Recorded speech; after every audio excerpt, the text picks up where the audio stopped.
Welcome, everybody. Welcome back to the podcast. Today is episode 3 of the Virtual Wholesaling Podcast with your boy, Antoine Campbell. Today, we're going to be talking about hiring remote employees for your virtual wholesaling business. It's going to be an amazing episode. Shout out to our sponsors, Prospect Vote and Approval. Prospect Vote is a CRM that allows you to launch and run Facebook ads with just 3 clicks. Even if you don't know how to do it, we have proven templates, everything already inside there. Head over to prospectvault.io. The links will be in the show notes. As well as Approval, APROOVEL, is a platform that will help you and show you how to, generate quality stuff for your credit. So if your credit isn't really great, they give you a free credit audit and show you exactly what you need to do to add to your credit and take away from your credit in order to achieve a desired good credit score. 720 or above is a good credit score, in my opinion. But hope you guys had an amazing weekend. It's Monday. What is this? June 26th. We got about 4 or 5 days left in the month. And we just going to be rocking out, but we got a lot to cover today. So just give me 1 second while I pull up my notes. I like to write down good notes just to make sure I stay on topic because I love to talk. So what's the benefits of hiring a virtual assistant in your business, right? That's what a lot of people are trying to understand. Why should I pay someone, to do this stuff for me in my business, or why shouldn't I? And a lot of people tend to talk themselves out of things that they know they should be doing, but that's honestly up to them to be doing that. So the benefits is flexibility, right? So it gives you a chance to be flexible in your business, meaning that instead of having to work all day in your business, 8, 9, 10 hours, you can generally work 2 to 3 hours just doing your acquisition calls, or 2 to 3 hours doing your disposition, selling your deals, while your real estate team is making the cold calls, qualifying the leads, and doing a lot of data mining and scraping and all the things that you shouldn't be doing in the background. So that's the most beneficial thing, I think, is the flexibility of working with virtual assistants. Sorry, guys, I have a real terrible head cold. Hopefully, it goes away in the next few days. There's scalability. Like, what does that mean? Like, you can be in multiple markets at one time. So, what I mean by that is you can be in multiple states doing acquisition calls at one time. So a VA can book you for a lead in Ohio, then turn around and book you for a lead in Texas, and then turn around and book you for a lead in Florida. So that's the biggest, beautiful thing is scalability. Then you can test and try out different markets, right? I tell my clients, try 2 to 3 different cities or states, at a time, so that way you can see the quality of the leads coming in. So if you feel like, the leads isn't as great, then you can shut that market off and cut on another market. You should be up and running it with a brand new market in under 2 hours from putting the data, getting the skip trace, uploading the list, talking to your VAs, and they come up with a strategy. And within 2-3 hours, they should be on the phone to generate leads. So that's my biggest thing about the benefits of hiring a VA. And then cost savings. So it's not like this costs your arm and a leg. The average VA makes between $3 and $7 an hour. It all depends on who you get them from, right? And that's the beautiful thing about hiring people. So there's so many success stories I can give you, so many clients I can give you. We had clients that hire VAs. We had one client out of Jersey who hired a VA, and that VA was sending him premium leads, and he had cash. He understood exactly what he wanted. And what he wanted to cut out the wholesalers and just go directly to the sellers. Then he able to offer just a little more than what the wholesalers could offer. And he ended up, doing like between 8 and like 13 deals within a 12-month period, which was really amazing. We had another client who was based out of North Carolina who came in and just didn't know nothing about wholesaling. But, once he got the VAs and he bought the VA mastery system, and he got the training, and then, he hired us for business in the box. He actually implemented the information. He started to see results within, 3 to 6 months. So that's the beautiful thing that this business work. You just got to have a system and structure. So before you hire a VA, think about do I have my system in place? Do I have my structure in place? And if not, figure out exactly how could you get all of that in place. Now, like I said, the cheat code is to come see us at VA Mastery System to get all that stuff set up. But I'm here to tell you that you can still do it on your own. It's no issue with doing it on your own. Uh, you know, um, what about sourcing, right? And attracting remote talent. So there's a bunch of strategies. There's a bunch of websites. You can use Fiverr, Upwork, Online Jobs PH. You can use third party companies like us. We source and vet VAs for you, put them through training, and take care of all the back end stuff. So you get a finished product without having to, wait weeks and weeks to be able to get them calling. The average person that buys a VA from us have their campaign up and running within 7 to 10 days. So that's the beautiful thing. But you can do this all on your own. Now you just need to know good questions to ask your prospects while you're on the call. So don't take everything they tell you face value. Don't look at their resume and then validate that as facts within it. So people do lie, people do deceive. So you want to we was interviewing some acquisition managers the other day for some clients that we hiring, and we had we getting a lot of VAs who like to fib on their resume. So one of the secrets that I will share today with you that we keep as proprietary in our hiring process is that we like to validate everything they tell us. You can tell us, hey, listen, the moon is green. Okay, great, the moon green. Now show me how and show me why the moon is green. Validate that. So we had this acquisition manager, allegedly an acquisition manager, come on the interview and he's talking all this crazy stuff. He's been doing it for 2 years, blah, blah, blah. Okay, great. Now show me. Come on, let's role play real quick. Then he comes with all of the excuses. Oh man, I forgot my script. I'm not prepared. Listen, if you've been doing something for 2 years straight, you should be doing it enough to know that you can do incognito. Like you can just at the flick of a switch. You don't even need the whole script in front of you. You have a framework and an idea exactly what your job is and what it entails. So that's the easiest way you can catch somebody in the lie. Just say, prove it. Give me an example. Oh, you can't role play with me? Okay, walk me through the process of what you do. Give me an example. Give me an overview of the script. If you don't know word for word, that's perfectly okay, but just give me the framework. You should at least know the purpose of the script. And if they can't give you the answer, then run for the hills. It's amazing how people just believe stuff face value without, checking in it and finding references against it. But it is what it is. Like I said, there's so many strategies when it comes to onboarding, and managing your employees. But like I said, to effectively onboard somebody, you're going to need a timer, like a hub staff. What does hub staff do? It keeps them honest. And then you want to make sure they work in the hours that they set out. Some of these VAs, they go work 20 minutes, clock out. As soon as you're not paying attention, go work another job. When they finish with that, then they clock back in and, to get the rest of their hours. So hub staff helps you see the transparency behind your working patterns. And another thing, creating a schedule. So don't just say, yeah, work whenever you can. No. Create a structured schedule. They're working from 11 to 3 or 2 to 7. Whatever it is, create that schedule and put it up. So, email it to them. You have it, put it in your phones, put it everywhere that they know that this is the hours that you expect them to be working. Because once again, they can just be clocking in for a few minutes. Once they leave, they stand up, then they clock out. And the next thing you know, they clock back in a little later. And just watch out for the honesty of the VAs. We get VAs sometimes.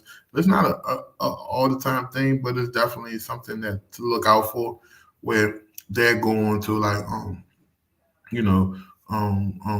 for salebyowner.com, take the leads they get from there, and then send it to you as if these people they actually called and qualified. So just be careful for that. Another thing, what else? So another thing is making sure that you're checking the screenshots on the hub staff, because at the end of the day, if you schedule them to do cold calling and then you check the screenshots and they don't, you know, list pulling or skip tracing or something, I don't know, something wild that has nothing to do with you, then you clearly know. And then the area codes and the numbers are different, it's not the markets that you're in. You clearly know they cheated you. So the biggest issue is combating theft. Hourly theft, like payroll theft. That's the biggest thing. I'd say that's like 60% of the issues that we have with the VAs when it comes to hiring them in our business as well as for other clients is payroll theft. I'm stealing hours, them using putting a penny on the keyboard, using an extension, Google Chrome extension to manipulate the time clock to make the screen appear as if they're working.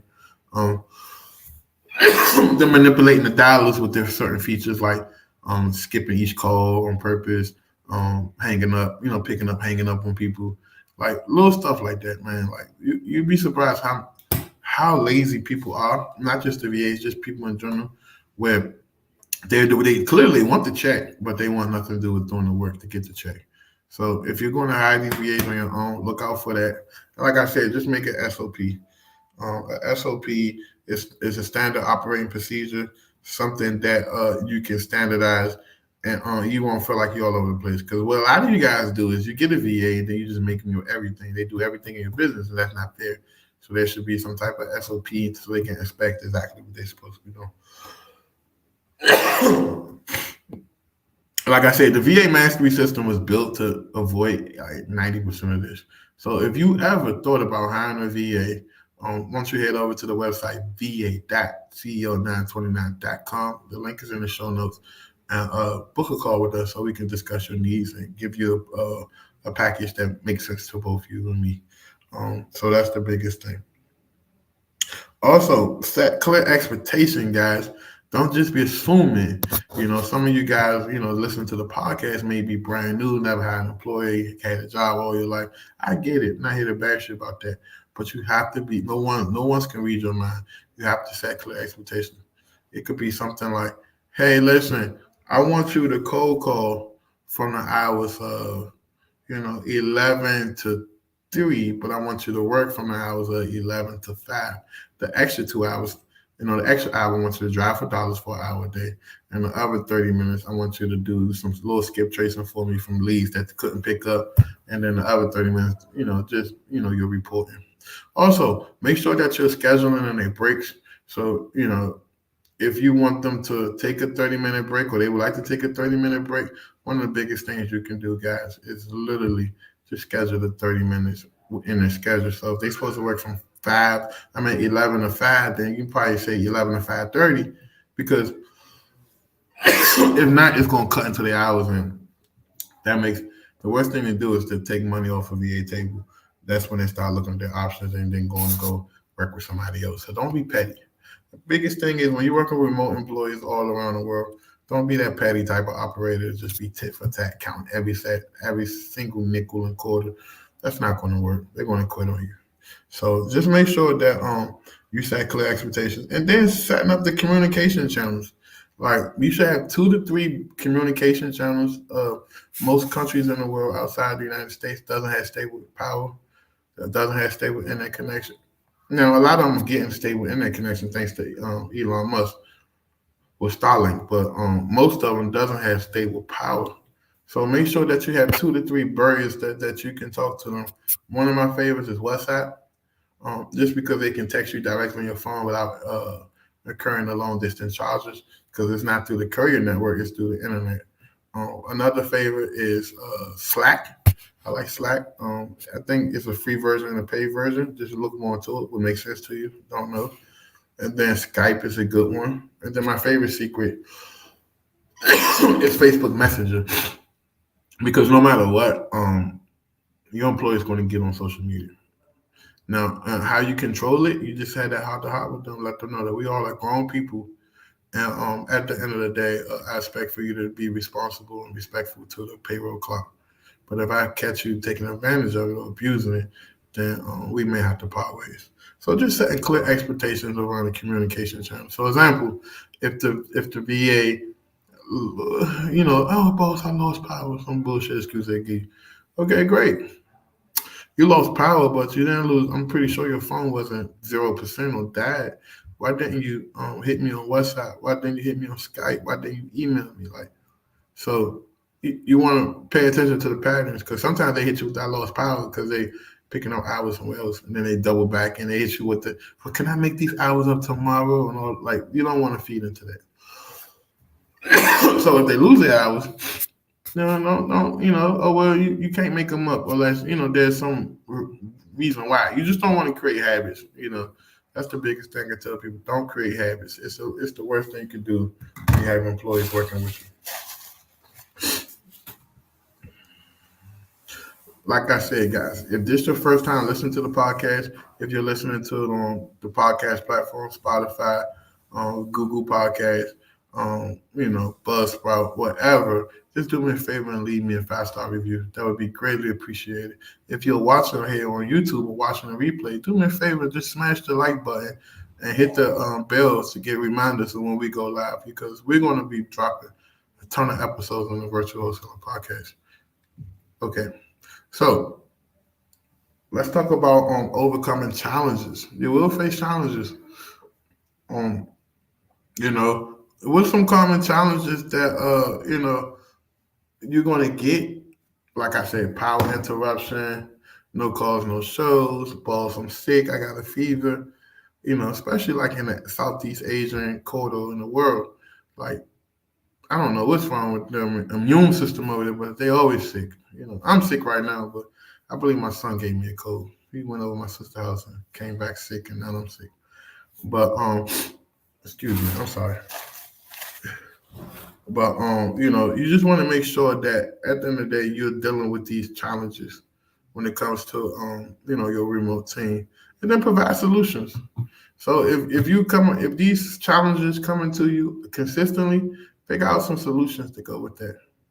If you notice that a person's power cuts off between 11 and 2 in the afternoon, schedule from 3 to 8, right? If you know that a person is a full-time mom, then probably have them work an earlier shift or a later shift where they can go in the house, put the kids to sleep, get a few hours of sleep, be up at 2 in the morning, work from 2 to 7, go to sleep at 7, wake back up at 8, 9, and take the kids to school or whatever the case may be. So just make sure that you understand and you're logical with your thinking when it comes to creating solutions with the problems. Because I know for a fact that a lot of people just get emotional. Man, these VAs ain't trained, don't know what they're doing. This isn't working. Like, you have to step up and be an entrepreneur. That's what entrepreneurship is, yo. Like, you're not going to get a 100% perfect employee. Even Fortune 500 companies are aware of that. They have programs called leadership and training, employment development, buddying up with certain employees until they feel good about you working on your own. There's so many provisions in place to ensure that you're successful as an employee that they just don't leave you hanging and, drying out on the fence line. And what I mean by that is, a lot of you entrepreneurs out there, as soon as you get an employee you feel like ain't ready for you to 100% go, you're ready to drop them. But I understand that some of your best employees are the employees that you develop and grown to be to the next level. But if you got a turbo attitude and you talk shit or you petty or you tit for tat, you're not going to keep many people around because no one wants to work with toxicity. No one. Like that's like Pandora box. If you got toxicity spirit and attitude and mindset, you're not going to have too many happy employees working for you. So that's the biggest things. Um, so so let's talk about how to keep the production going in the remote virtual setting. You just gotta just stay consistent. Do daily check-ins. Don't just check in once a week or twice a week with them and then expect them for them to have everything figured out. Check in. Check in at the beginning of the shift, mid shift, and end of the shift.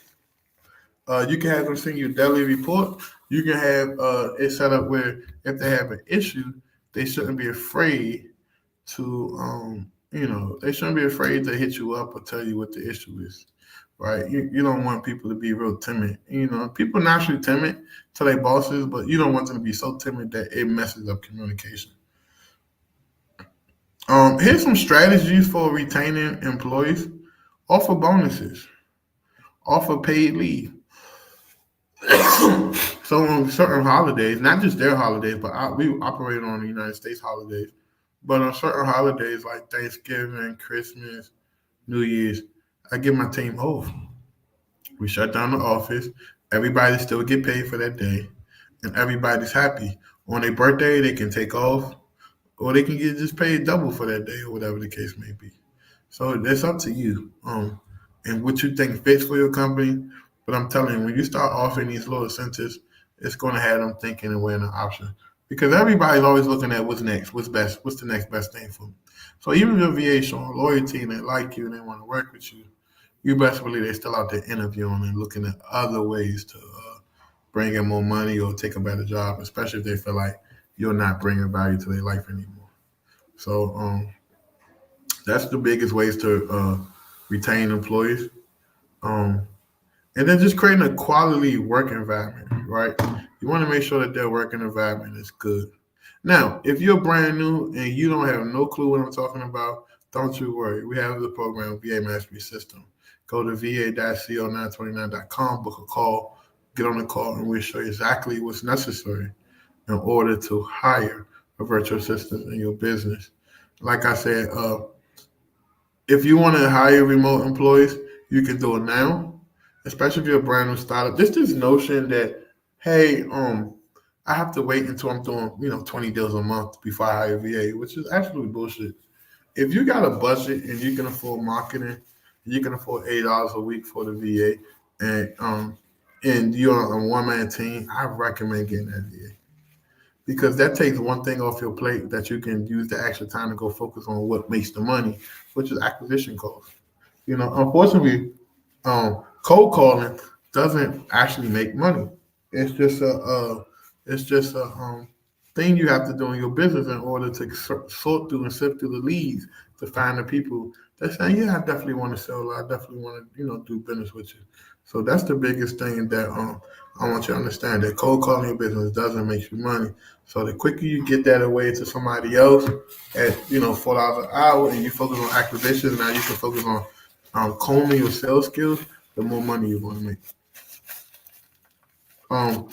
Listen, we'll be back on Thursday. I believe Thursday or Friday. Well, episode 4. If there's anything that you want to talk about, don't hesitate to reach out to me at co929.com. Say, hey, listen, Antoine, I'm enjoying this podcast, but can you cover blah, blah, blah? And if it makes sense to us, and we feel good about it, we'll definitely cover that episode. Like I said, this is episode 3, how to hire remote employees for your virtual wholesaling business. This is the Virtual Wholesaling Podcast. If you can share this out to 2 to 3 people you know, like, and love, and trust, that would be greatly appreciated. But before we wrap up this podcast, I definitely want to play the videos from our sponsors, and then we'll leave it at that. Okay? Hey, if you're in need of hiring a virtual assistant, you do know that we own a virtual assistant company. Why don't you just click the link below to go to va-co929.com and get your virtual assistant. Our virtual assistants are trained, vetted, and ready to go. We help thousands of people just like yourself hire their VA and make it a seamless process without having to struggle and worry about who they're going to hire and pick. Go to va-co929.com ASAP to book an appointment so we can help you hire a virtual assistant. This show is sponsored by Approval.com. Go to Approval.com right now to get a free credit audit. If you don't have at least a 720 credit score, they will get you a free credit audit to evaluate and see exactly what you need to do to improve your credit score to get to a 720. Now, go over there ASAP. Tell them Antoine sent you. Approval, APROOVEL.com, and they'll go and hook you up.